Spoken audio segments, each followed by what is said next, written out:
तर नमस्कार मंडळी, आज आपण समृद्धी मार्गाने याला चाललेलो आहे नागपूरला.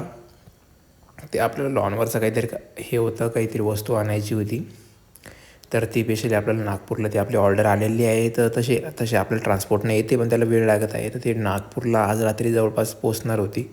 त्यामुळं आपण डायरेक्ट म्हटलं की 3-4 दिवस लेट इकडं आपल्यापर्यंत पोचण्याच्या ऐवजी आपणच जाऊ आणि त्याला घेऊन येऊ. तर त्या हिशोबाने आपण निघलेलो आहे, कारण की आपल्याला लगेच जायचं आहे आणि वापस यायचं. तुम्ही बघू शकता समृद्धीने आपण एंटर केलेलं आहे आणि सध्या समृद्धी स्टार्ट झालेला आहे. फारच सुंदर असा रूट बनवलेला आहे. टोल फक्त जरा जास्त आहे, पण रूट पण तसाच आहे. तुम्ही बघू शकता. हे आम्ही एका ठिकाणी थांबलेलो होतो समृद्धीने पेट्रोल पंपवर.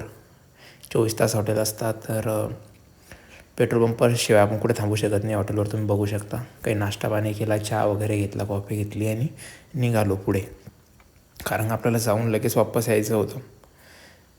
फक्त एक आहे की समृद्धीनं समजा आपल्याला जे रात्रीचे लाईट्स पडतात त्याची काही भीती राहत नाही डोळ्यावर. बाकी रोडने फार बेजारी होती नाईटला ड्राईव्ह करताना.